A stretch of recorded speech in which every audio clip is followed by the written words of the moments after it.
Class 11। तो आगे की कहानी अब मैं शुरू करती हूँ। आपकी कहानी चल रही है, अध्याय 4 है ये, गूंगे। ठीक है। रोटी जल रही थी, झट से पलट दी, वह पक रही थी। इसी से बसंता बसंता है, गूंगा गूंगा है। चमेली को विस्मय हुआ। गूंगा शायद यह समझता है कि बसंता मालिक का बेटा है, उस पर वह हाथ नहीं लगा सकता। मन ही मन थोड़ा विक्षोभ भी हुआ, किंतु पुत्र की ममता ने इस विषय पर चादर डाल दी। और फिर याद आया कि उसने उसका हाथ पकड़ा था, शायद इसीलिए कि उसे बसंता को दंड देना ही चाहिए या उसको अधिकार है। तो रोटी बनाते बनाते अब ये सोचने लगी चमेली कि गूंगे के मन में ये ख्याल है कि बसंता जो है मालिक का बेटा है, इसीलिए उसने उस पर हाथ नहीं छोड़ा। कहीं ना कहीं उसके मन में दुख है कि मैंने अपने बेटे बसंता को दंड नहीं दिया, उसने गूंगे को थप्पड़ मारा था। फिर ममता जो है वो इस चादर को ओढ़ देती है कि नहीं, कोई बात नहीं, बेटा है मेरा, मैं उसे हाथ नहीं लगा सकती। परंतु गूंगा जो है वो न्याय चाहता था, किंतु वह अब समझ नहीं सकी। और उसने सुना कि गूंगा कभी कभी कराह उठता था। चमेली उठकर बाहर गई, कुछ सोचकर रसोई में लौट आई और रात की बासी रोटी लेकर निकली। गूंगे, उसने पुकारा।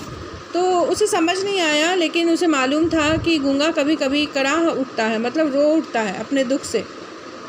फिर वह रात की बासी रोटी लेकर उसके पास जाती है और उसे पुकारती है। कान के न जाने किस पर्दे में कोई चेतना है कि गूंगा उसकी आवाज़ को कभी अनसुना नहीं कर सकता। वह आया, पता नहीं उसे कैसे, फिर भी चमेली की आवाज़ ज़रूर सुनाई देती थी। वह सुना और उसके बाद वो आ गया। उसकी आंखों में पानी भरा था, उसके मन में दुख था और आंखों में आंसू, जैसे उनमें एक शिकायत थी, पक्षपात के प्रति तिरस्कार था। चमेली को लगा कि लड़का बहुत तेज है। बरबस ही उसके होठों पर मुस्कान छा गई। कहा, ले खा ले, और हाथ बढ़ा दिया। तो गूंगे के मन में शिकायत थी और आँख में पानी था कि तुमने अपने बच्चे का साथ दिया, मेरा साथ नहीं दिया, उसने मुझे मारा था।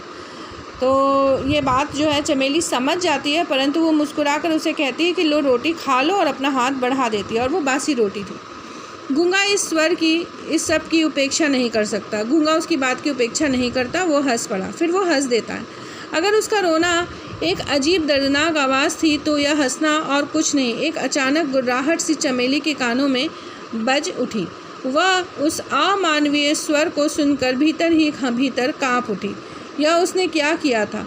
उसने एक पशु पाला था जिसके हृदय में मनुष्यों की सी वेदना थी। तो जिस प्रकार गूंगा रोता था दर्द से कड़ाहा करके, उसी प्रकार जब वो हंसता था तो उसके एक गुर्राहट सी आवाज़ सुनाई देती थी। तो चमेली उसके बारे में सोचने लगती कि पता नहीं, मैंने एक पशु ही पाल लिया है क्या, जो पशुओं की भांति आवाज़ करता है, परंतु मनुष्यों की भांति उसके अंदर में वेदना है। घृणा से विक्षुब्ध होकर चमेली ने कहा, क्यों रे, तूने चोरी की है? गूंगा चुप हो गया, उसने अपना सिर झुका लिया। चमेली एक बार क्रोध से कांप उठी, देर तक उसकी ओर घूरती रही। सोचा, मारने से यह ठीक नहीं हो सकता। अपराध को स्वीकार करा, दंड न देना ही शायद कुछ असर करे। और फिर कौन सा मेरा अपना है? रहना हो तो ठीक से रहे, नहीं तो फिर जाकर सड़क पर कुत्तों की तरह झूठन पर जिंदगी बिताए, दर दर अपमानित और लांछित होकर। तो इधर गूंगे से चमेली जो है वो पूछती है कि क्या बात है, क्या तुमने कोई चोरी की थी? तो गूंगा चुपचाप रहता है, कुछ नहीं बोलता है। तो चमेली सोचती कि इसे मारूंगी तो ये ठीक थोड़ी हो जाएगा, डांट देती हूँ, दंड नहीं दूंगी, लेकिन अगर ये ठीक से मेरे पास नहीं रहेगा तो मैं इसे घर से ज़रूर निकाल दूंगी, और निकाल दूंगी तो ये सड़क के किनारे जाकर पड़ा रहेगा, कुत्ते की तरह जो झूठा खाना होता है उसे खाकर अपना ज़िंदगी जिएगा। आगे बढ़कर गूंगे का हाथ पकड़ लिया और द्वार की ओर इशारा करके दिखाया कि निकल जाओ। गुस्से से चमेली ने उसका हाथ पकड़कर उसे घर से बाहर निकालने की कोशिश की। गूंगा जैसे समझा नहीं, बड़ी बड़ी आंखों को फाड़े देखता रहा। कुछ कहने को शायद एक बार होंठ खुले भी थे, किंतु कोई स्वर नहीं निकला, क्योंकि वो गूंगा था, कुछ बोल नहीं सका। चमेली वैसे ही कठोर बनी रही। अब के मुँह से भी साथ साथ हाथ से इशारा करके कहा, जाओ, निकल जाओ। ढंग से काम नहीं करना है तो तुम्हारा यहाँ कोई काम नहीं, नौकर की तरह रहना है तो रहो, नहीं तो बाहर जाओ।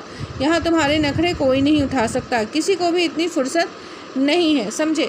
तो वह गूंगे को डांटती है, फटकारती है और घर से निकल जाने को कहती है। और फिर चमेली आवेश में आकर चिल्ला उठी, मक्कार बदमाश पहले कहता था कि भीख नहीं मांगता, और सबसे भीख मांगता है, रोज़ रोज़ भाग जाता है, पत्ते चाटने की आदत पड़ गई है। कुत्ते की दुम क्या कभी सीधी होगी? नहीं रखना है हमें, जा, तू इसी वक्त निकल जा। तो उसे बहुत डांटती है, फटकारती है और घर से वह उसे निकाल देती।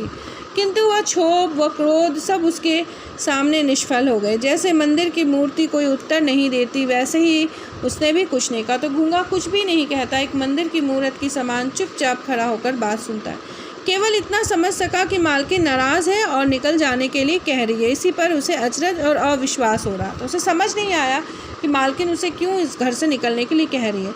चमेली अपने आप लज्जित हो गई। कैसी मूर्खा है वह, बहरे से जाने क्या क्या कह रही थी, वही क्या कुछ सुन सकता है। तो चमेली को अपने आप में शर्म आई कि मैं एक बहरे से क्या क्या कह रही हूँ, वो तो कुछ भी सुन नहीं सकता। हाथ पकड़कर जोर से एक झटका दिया और उसे दरवाजे के बाहर धकेलकर निकाल दिया। गूंगा धीरे धीरे चला गया। चमेली देखती रही तो उसे घर से बाहर निकाल दिया गूंगे। करीब घंटे भर के बाद शकुंतला और बसंता दोनों चिल्ला उठे, अम्मा अम्मा। क्या है, चमेली ने ऊपर से ही पूछा। गूंगा, बसंता ने कहा, किंतु कहने के पहले ही नीचे उतरकर देखा कि गूंगा खून से भीग रहा था। उसका सिर फट गया था। वह सड़क के लड़कों से पिटकर आया था, क्योंकि गूंगा होने के नाते वह उनसे दबना नहीं चाहता था। दरवाजे की दहलीज पर सिर रखकर वह कुत्ते की तरह चिल्ला रहा था।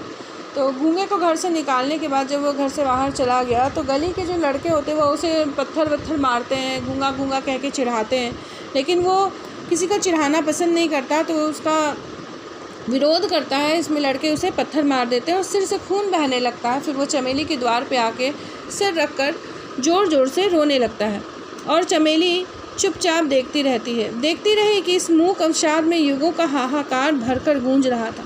मतलब ये दुख है उसके मन का, उसके मन के दुख को चमेली चुपचाप देख रही थी। और ये गूंगे अनेक अनेक हो संसार में भिन्न भिन्न रूपों में छा गए हैं, जो कहना चाहते हैं पर कह नहीं पाते, जिनके हृदय की प्रतिहिंसा न्याय और अन्याय को परख कर भी अत्याचार को चुनौती क्यों नहीं दे सकती, क्योंकि बोलने के लिए स्वर होकर भी स्वर में अर्थ नहीं है, क्योंकि वे असमर्थ है। और चमेली सोचती है, आज दिन ऐसा कौन है जो गूंगा नहीं है, किसका हृदय समाज, राष्ट्र, धर्म और व्यक्ति के प्रति विद्वेष से, घृणा से नहीं छटपटाता, किंतु फिर भी कृत्रिम सुख की छलना अपने जालों में उसे नहीं फांस देती, क्योंकि वह स्नेह चाहता है और समानता चाहता है। तो आगे की कहानी में लेखक हमें ये बताना चाहते हैं कि ये गूंगे कौन गूंगे, जिनके पास ज़ुबान है, जिनके पास कान में सुनने की शक्ति है, क्षमता है, जो अत्याचार होते हुए देखते हैं और कुछ भी नहीं करते, क्योंकि चमेली चुपचाप होकर सब देखती रही। तो यहाँ पे बहुत बड़ा व्यंग किया गया है कि दुनिया में अनेक ही लोग ऐसे हैं, अलग अलग रूप में ऐसे लोग रह रहे हैं जो कहना चाहते हैं परंतु कहते नहीं हैं। ये तो गूंगे से भी बड़े गूंगे हैं, क्योंकि इनके पास शब्द होते हुए भी ये कुछ नहीं कहते, अत्याचार के खिलाफ ये आवाज़ नहीं उठाते, ये कुछ नहीं कर सकते, करना चाहते भी हैं तो ये करते नहीं, ये असमर्थ है। और चमेली सोचती है, आज के दिन ऐसा कौन सा व्यक्ति है जो गूंगा नहीं है, जिसके हृदय में मतलब वेदना है परंतु वह कुछ कर नहीं सकता, उसके प्रति विद्वेष से, घृणा से नहीं छटपटाता, उसके मन में घृणा है, विद्वेष है, एक गरीब, एक अपाहिज के प्रति वो कुछ नहीं कर सकता। इस प्रकार के लोग हमारे पूरे समाज में भरे पड़े हैं, फिर भी कृत्रिम सुख की छलना अपने जालों में उसे नहीं फांस देते, क्योंकि वह स्नेह चाहता है, समानता चाहता है। क्योंकि दुनिया में जो अपाहिज लोग होते हैं वो क्या चाहते हैं, वो चाहते हैं कि हमें भी वही समान अधिकार मिले जो और मनुष्यों को मिला हुआ है, हमारे साथ भी वैसा ही व्यवहार हो जो और लोगों के साथ हुआ। जैसा कि यहाँ पे कहानी में दिखाया गया है कि चमेली ने अपने बेटे का साथ दिया और गूंगे का साथ नहीं दिया, बल्कि उसे अपने घर से निकाल दिया चोरी का आरोप लगाकर। तो उसने गलत किया, तो वो भी गूंगे के समान ही गूंगी है। क्यों? क्योंकि वो अपने मन में और आत्मा में उसके प्रति कहीं ना कहीं दर्द तो रखती है पर उसे साबित नहीं कर सकती। तो ऐसे लोग उस गूंगे से कहीं बढ़कर गूंगे हैं, जो समाज में रहकर अत्याचार होते देखते हैं किंतु उसके खिलाफ आवाज़ नहीं उठाते, विरोध नहीं करते। ठीक है, तो ये आपकी कहानी थी गूंगे अध्याय की। अब इसके प्रश्न उत्तर हैं जो अगले वीडियो में मैं आपको पोस्ट कर दूँगी समझाकर, फिर आप इसे अपनी कॉपी में लिख लीजिए। धन्यवाद।